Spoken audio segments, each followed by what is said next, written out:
for an introduction, Nashville's very own hype man, I would say. The person who keeps the party started all night, and AllVeil's one of biggest supporters, Mr. Carlos. Thank you so much. It's nice meeting you, and I'm excited, to talk and see how we can partner and help with, couples getting their vendors. Is a big process, and there's a lot of stuff that goes into it. So having a platform that helps them find vendors, especially local vendors that have reviews on there and stuff, it's gonna make it less overwhelming than scavenging through 200 comments on a Facebook post. Yes, it will be. So, DJ Bob Marlos, thank you so much for being on. You are just awesome in Middle Tennessee, awesome for broads. First off, I wanted to just ask, how did you get your start in DJing? Yes, so I started DJing, let's say in college. I started back in long time ago now. And in 2009, I went to Florida State. I'm originally from Colombia, from Bogota, Colombia. So I went to, I came to the States, to Florida State, and I did my, bachelor's there. And that's when I used to always, when we had parties and stuff, I used to, have the iPod back then and everything, and had control of it. And so that's when I started kind of my passion for music and having, my own culture, to when I was here, you do get that kind of homesickness at the beginning, not being able to travel as often to see your family. So music was very important for me to keep me connected to my culture.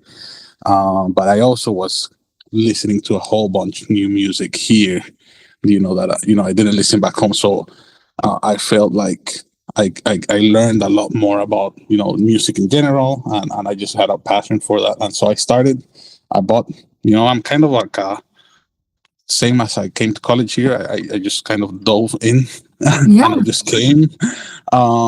Same with DJing. I just bought me a controller and I started, teaching myself and practicing. That eventually, when I was, already had more experience, I started getting some local, bar gigs and frat parties and kind of the usual. But then eventually I graduated and I got a job, just a corporate job, and I was doing it on the side, but I wasn't doing it, kind of full time or anything. But when I went back for my master's, I did get enough equipment where I could start doing private events. That is how I rolled into weddings. And once I started doing weddings, I was really passionate about just helping couples, kind of catering their music and curating that for them specifically. And it's so rewarding to help some couples during their one of their most special days and just see it all come through. It's super special. So I really fell in love with that side of it. And then when I moved to Tennessee, I decided to kind of establish it. I'll just make it a thing. But I did keep my name, Bob Marlos, from when I started. And the story behind the name is my name. It's a flip. It's a word play on my name. It's like my name flipped. And the story was because my complex, my apartment complex back in Tallahassee had a pool, and so one of my first gigs was DJing the pool parties, and so I was looking for something like tropical. So Bob Marley and my name merged together. Bob Marlos came out, and I've kept it ever since. And it just always reminds me of where I started, and I think it's fun and it's easy to remember. So that's why I just kept it. Yeah, it is fun, and it's also one of those names that, like you said, you see it and it stands out. I don't know how to explain it, but you hear DJ Bob Marlos, and it's like to a broader, to anyone who hears that name, they're like, "Oh yeah, I know him," or "I've heard of him." I knew it wasn't your name, but I didn't know where the story came from. And so I was like, that's such a cool story. I love that. When did you move to Tennessee? I moved in Tennessee in 2018. Okay. And so I do work at Tennessee Tech University. I live in Cookville, and so Bob Marlos is kind of part time now. But most, if not all, of my weekends, except Yeah. birthdays, wife birthdays, and special occasions. And most of my weekends are DJing pretty Yeah. much every weekend. So what actually would you say goes into building the wedding playlist for a bride? So it's a great question. Definitely, this is an approach that every DJ is probably different. But my approach in a wedding is you should really focus on celebrating the couple and who they are. Especially, at least my brand, I do a lot of multicultural weddings. Yeah. So this is, a bride from Tennessee and a groom from Mexico, or a bride from Mexico and a groom from Iowa.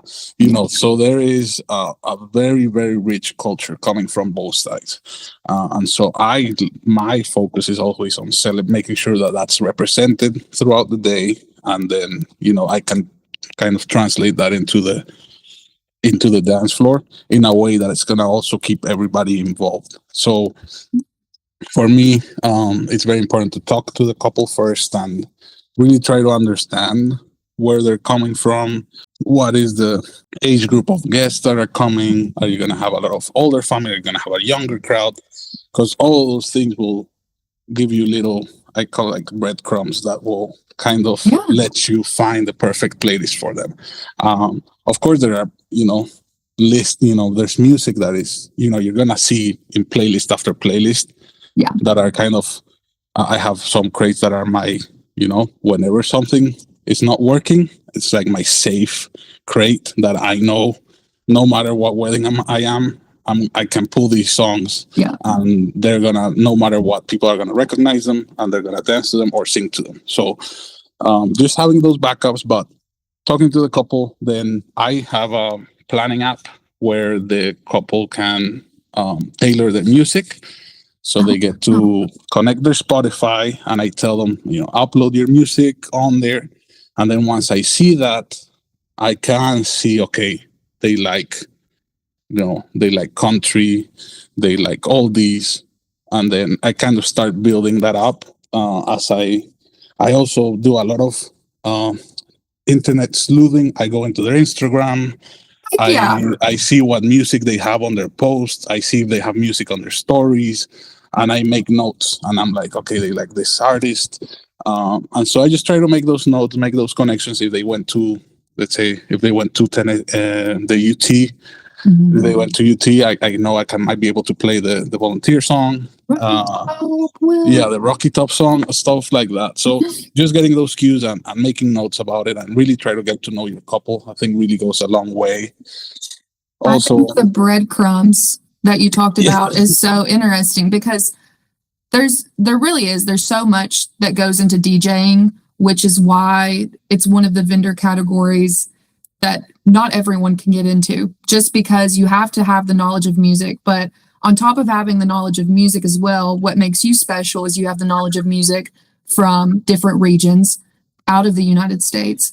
But also, like you said, being able to see the songs that the bride and groom have recommended and having the knowledge of music enough to say, okay, I have other songs in mind that flow like this, or, in this genre that are similar to this, and being able to pick those fillers that match the vibe that they have already. Like that, it's very interesting to hear it called the breadcrumbs because you are working with breadcrumbs and then you have to expand that, which is so interesting. I haven't heard it in that term before.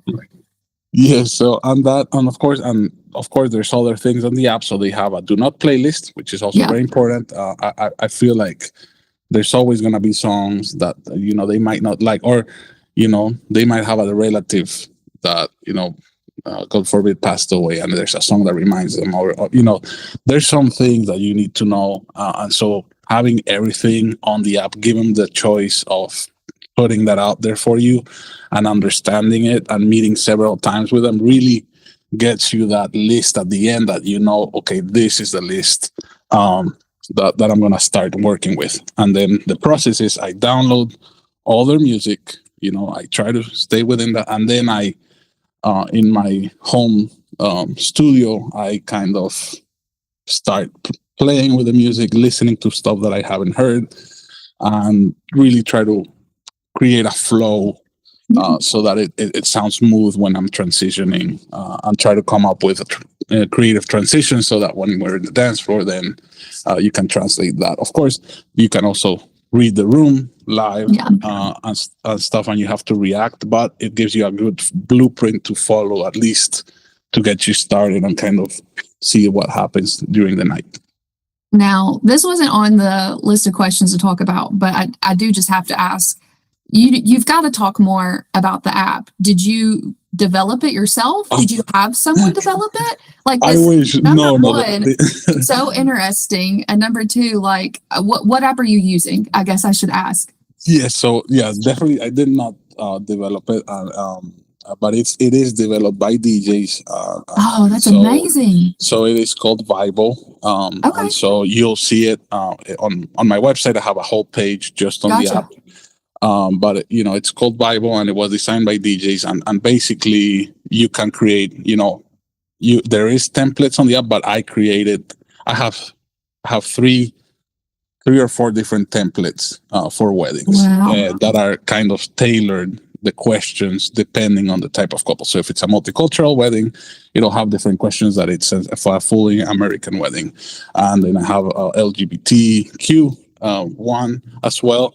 And so it'll format the questions in an order that it'll kind of make them feel included, and it'll give me the information that I need so that the day of, including announcements and everything, is successful. And it kind of, I can put timestamps on it. I invite the coordinators on it so that we can all see it. We can all work on it. They can all add notes on it. And then you can also have a feature where you can send that to your guests or your bridal party, and they can submit requests on the app as well. What an amazing tool. Yes, it's awesome. Amazing. I used to have a PDF before, and you had to fill it out, and you had to kind of do a lot of work. But this app really does save you a lot of time, especially if myself, that I have another job. I need to save time being able to pull these lists from the couples, and you don't want to be bugging them either. Hey, give me music randomly, like throughout the year. So having the app, and I onboard them as soon as they hire me, so that way they have all the time as necessary, and it locks about 2 weeks before the wedding. And having it all in one place, not having to go through playlists. Or you see a lot of people, nowadays you have Spotify users, you have, Apple Music users, you have YouTube, so it's like having just a playlist on there with the questions and everything, where everyone, no matter what streaming service they use, can go to it. That's awesome. That's awesome. I was very curious about it. So what's something brides don't think about when planning music, but you believe they should?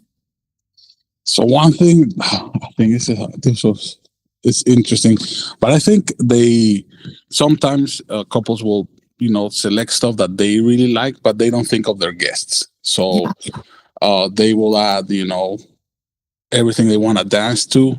But sometimes forget, you're gonna have uncles, grandparents, parents, that also are coming to celebrate with you. So even though it might not be the main focus, you still wanna find ways to include them with your music. So most, 9 out of 10 weddings, the first 15, 20 minutes is gonna be, old school, recognizable songs, so that you can get, or even during dinner, if you wanna kind of hyper dance party that you want to focus more on the younger people, you can use the dinner playlist to kind of get a lot of more oldies in, so that your family's bobbing their head and singing, and you have those songs in there that are gonna remind them of special times. Or I like to also include, maybe start the dance floor with a slow dance, where you invite all the guests, if you're not gonna include as many slow dances. I think that was one of the questions that you have on there. But that's another good way. If you know you're not going to put as many slow dances, you can do one that's like designated either a generations dance, or maybe just start with a slow dance so that you can get everybody up there, and then you can move to more upbeat stuff. But that, I feel like, just letting them know, just, your guest, who's coming, so make sure you include some music. And if you don't want to do that, you can use the feature on the app where you can send it to them. And if there's songs on there that you don't like, you can still send it to the do not playlist. That's something that brides recently, I've seen in the last year, and you definitely will be able to weigh in on this, something that brides have started to try to incorporate with creative ways to get everyone on the dance floor, whether it be, can I have, all mothers and daughters, come for a slow dance, or whether it be, I've even been to a wedding that was genius. Shout out to Olivia, where she got everyone to take a group photo. All of the guests come and take a group photo on the dance floor, and then they start the music, and everyone's there. And that's so a great one. Yeah, and so there's like a lot of very genius ways that brides are starting to get everyone on the dance floor, and then the DJ can get them to stay. So, have you seen any other like creative ways brides have been getting people to the dance floor lately? Yes, definitely. The picture is a great one. Get a group picture, and then there's two key things there. Once the picture is done, the coordinator can switch the lights off, and then usually during dinner I'll have static white lights in the up lights and in my setup, and so it's nice and nice. So, but when we go to the reception, I definitely turn the volume at least a quarter up. We turn off the lights, and we, start playing the music with the program lights, with colors.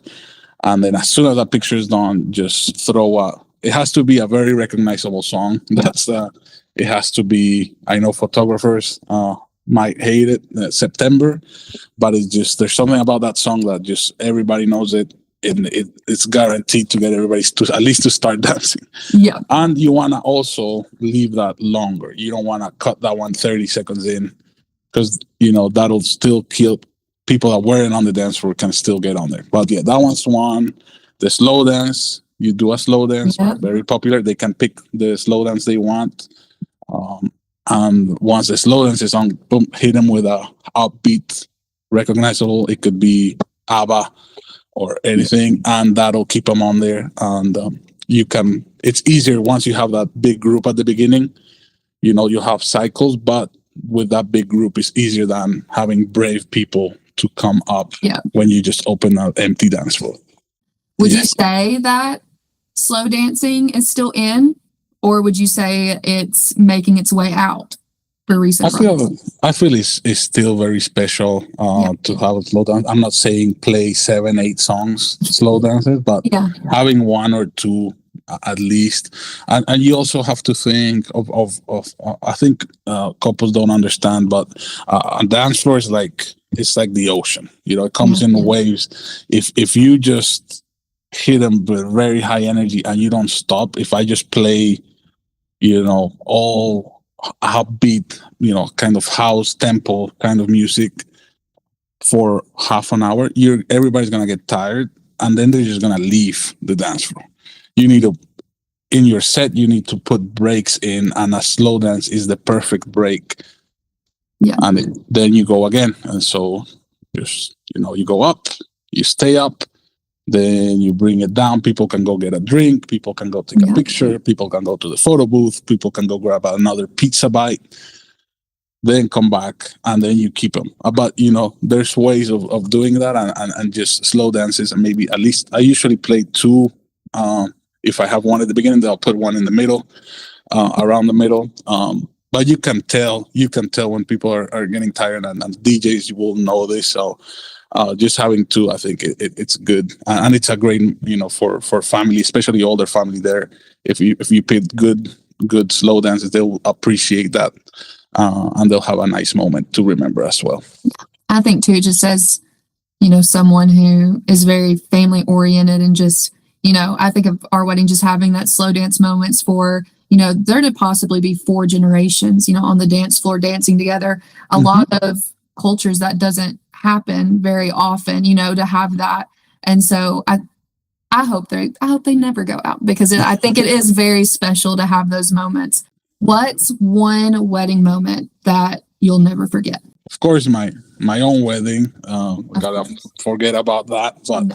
yeah, so my own wedding is amazing. But if in DJing weddings, one of the moments I really loved, and I was thinking about it for a long time when I saw your questions. Was one of the weddings of I went down to Tallahassee from here to the a wedding from one of my good friends from college, and he's from Paraguay in South America, and his wife is from the U.S. And so we were part of the when we were in college, we were part of like the international student organization. So he had a lot of internationals.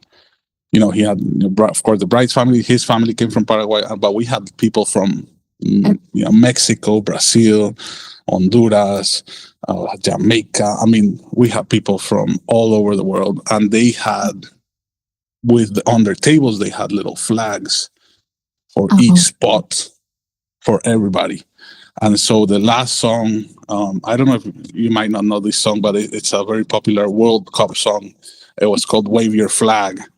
Yeah. And so the last song, it was just "Wave Your Flag," and everybody brought their little flags up. And I just this is, these are the weddings that I want to serve, because it is so special to see everybody just representing and all together, dancing and singing together.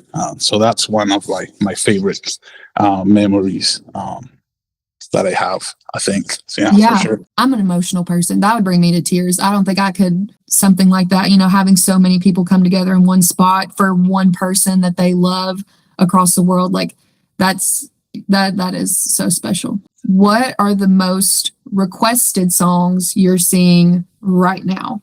So right now, so of course you have, so I'm gonna make you two lists categories.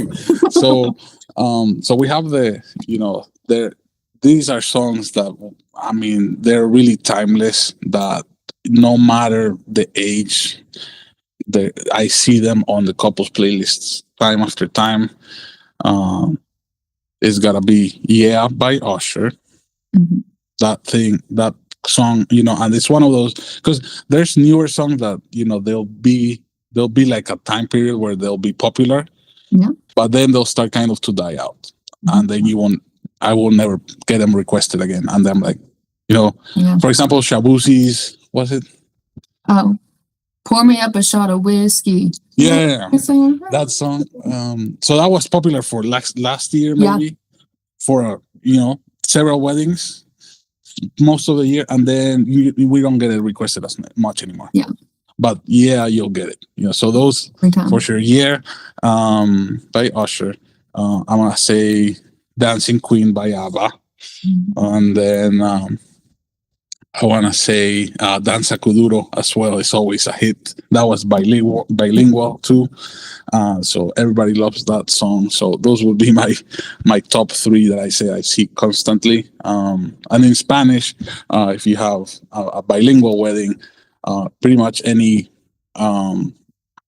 Bad Bunny right now is huge at every wedding, and just Gasolina, of course, and maybe Suavemente. Those are three classics that will get you in any wedding for any bilingual couple. So if you have those 6 songs and you scatter them throughout the night, you'll include both families, and everybody's gonna have a great time listening to those.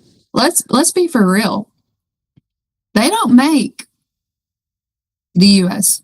They don't make hype songs like they did in the early 2000s. There's just something about, NSYNC, Usher. It's gonna always do it. Like you said, like there's a lot of songs nowadays that'll come out and they may be popular for a year, 2 years, but that music time period of 2000, 2010.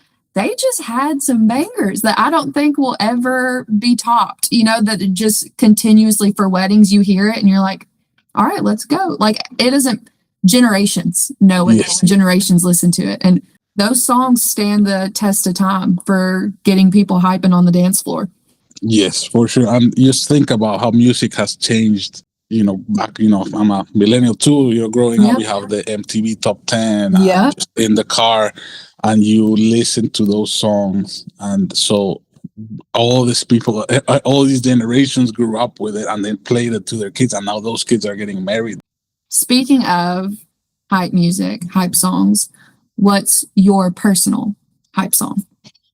Yes, so I love Levels by Avicii. That's like, Yeah. I was in college when that EDM era was Yes. kind of at its peak. Yeah. And I, just Avicii was my favorite DJ, and any mashup from Avicii really right now gets me going. So if I see a couple that put some EDM on their list, I'm definitely gonna play the Levels for sure, because it just gets me hyped up, and just adding some cool mashup with it. Yeah. There's so many songs that go well with it when you mash it up. So Yeah. and a mashup, to explain, is just the vocals from another song over the background of the levels. So there's so many cool ways that you can incorporate like an oldie with that song and just make it hype. So that will get me. I'll be jumping behind the booth and hitting the strobe lights really hard too. That segues into another good topic, which is because it's something that we, the normal bride or a listener probably wouldn't see or pay attention to. But what percentage of your job as a wedding DJ would you say is mixing versus playlist for you? So I'd say, would be like maybe like 60% prep, especially weddings.